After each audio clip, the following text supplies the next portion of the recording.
हे WhatsApp everyone, मैं हूं अमन और आईसी इंग्लिश में आपका स्वागत है। आज का जो वीडियो है वो है हमारी 10 daily use words 100 day series का डे 49th वीडियो। और आज का हमारा सबसे पहला वर्ड है अक्यूट, ACUTE, अक्यूट, जिसका मतलब है तेज या फिर तीव्र, या हम जनरली इसको बहुत ज़्यादा भी बोल सकते हैं या फिर एक अच्छे अमाउंट में, भारी मात्रा में बोल सकते हैं। एग्जाम्पल्स देखते हैं। ही suffers from acute depression. He suffers from acute depression यानी वह तेज तनाव से ग्रस्त है, वो बहुत ज़्यादा तीव्र तनाव से यानी डिप्रेशन से ग्रस्त है, पीड़ित है। नेक्स्ट एग्जाम्पल है there is an acute shortage of water. There is an acute shortage of water यानी पानी की भारी कमी है, पानी की बहुत ज़्यादा या बहुत तेज कमी है।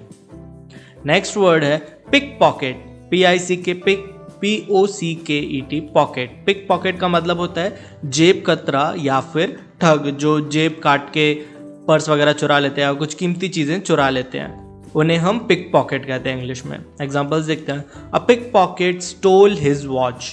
अ pickpocket stole his watch यानी एक जेब कतरे ने उसकी घड़ी चुरा ली, एक जेब कतरे ने उसकी घड़ी चुरा ली। The pick pocket was handed over to the police. The pick pocket was handed over to the police यानी ठग को या जेब कतरे को पुलिस को सौंप दिया गया। सौंपने को हम हैंड ओवर कहते हैं, हमने देखा था पहले किसी वीडियो में। The pick pocket was handed over to the police यानी ठग या फिर जेब कतरे को पुलिस को सौंप दिया गया। नेक्स्ट वर्ड है accountability, ACCOUNT, account, ABILITY, ability. Accountability का मतलब होता है जवाबदेही, जिम्मेदारी या फिर उत्तरदायित्व। एग्जाम्पल्स देखते हैं। There is no accountability in the system. There is no accountability in the system यानी सिस्टम में कोई उत्तरदायित्व नहीं है या फिर कोई इसका जिम्मेदार नहीं है या कोई जवाबदेही नहीं है इसमें। नेक्स्ट सेंटेंस है the nursing staff helps with accountability. The nursing staff helps with accountability यानी नर्सिंग स्टाफ जिम्मेदारी के साथ मदद करता है, एक उत्तरदायित्व, एक जवाबदारी के साथ मदद करता है नर्सिंग स्टाफ।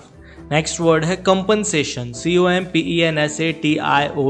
कंपनसेशन का मतलब होता है क्षतिपूर्ति, यानी जैसे कभी आपका कोई नुकसान हो जाता है तो उस नुकसान की भरपाई को हम कंपनसेशन कहते हैं, उसे हर्जाना या मुआवजा भी कहा जाता है। एग्जाम्पल्स देखते हैं। They have a valid claim to compensation. They have a valid claim to compensation यानी उनके पास मुआवजे का वैध कारण है, उनके पास रीज़न है, क्लेम है कि उनको मुआवजा मिलना चाहिए। नेक्स्ट एग्जाम्पल है she got some compensation for damages. She got some compensation for damages यानी उससे नुकसान का कुछ मुआवजा मिला, उससे कुछ हर्जाना या उसका जो भी नुकसान हुआ उसका उसको मुआवजा मिला। नेक्स्ट वर्ड है एक्यूजेशन, ACCUSATION। एक्यूजेशन का मतलब होता है आरोप, इल्ज़ाम या फिर दोषारोपण। Examples he made an accusation against me. He made an accusation against me जिसका मतलब है उसने मेरे खिलाफ आरोप लगाया, उसने मेरे खिलाफ आरोप, इल्ज़ाम या कोई दोषारोपण लगाया। नेक्स्ट सेंटेंस है she was deeply pained by accusation. She was deeply pained by accusation जिसका मतलब है इल्ज़ाम से उसे गहरी पीड़ा हुई, उसके ऊपर जो इल्ज़ाम लगा गया था उससे बहुत ज़्यादा तकलीफ हुई उसको।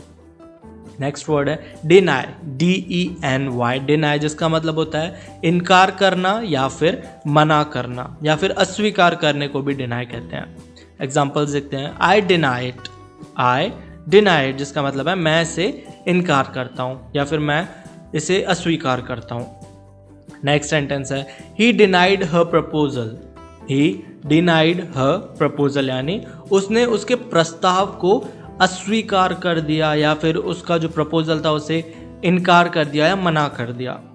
नेक्स्ट वर्ड है एस्पेक्ट, ASPECT, एस्पेक्ट जिसका मतलब होता है पहलू या फिर स्थिति। पहलू यानी जैसे हम बोलते हैं एक सिक्के के दो पहलू होते हैं, दो साइड्स होते हैं, वैसे ही स्थिति होती है किसी भी चीज़ की। एग्जांपल्स देखेंगे तो आपको समझ में आ जाएगा। सबसे पहला एग्जांपल है climate and weather affect every aspect of our lifes. Climate and weather affect every aspect of our life यानी जलवायु और मौसम हमारे जीवन के हर पहलू को प्रभावित करते हैं।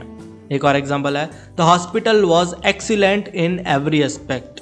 The hospital was excellent in every aspect, यानी अस्पताल हर स्थिति में उत्कृष्ट यानी एक्सीलेंट था, हर स्थिति में या फिर हर पहलू में बेस्ट था वो हॉस्पिटल।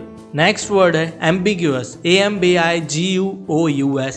एम्बिग्यूअस का मतलब होता है अस्पष्ट या फिर संदिग्ध यानी डाउटफुल।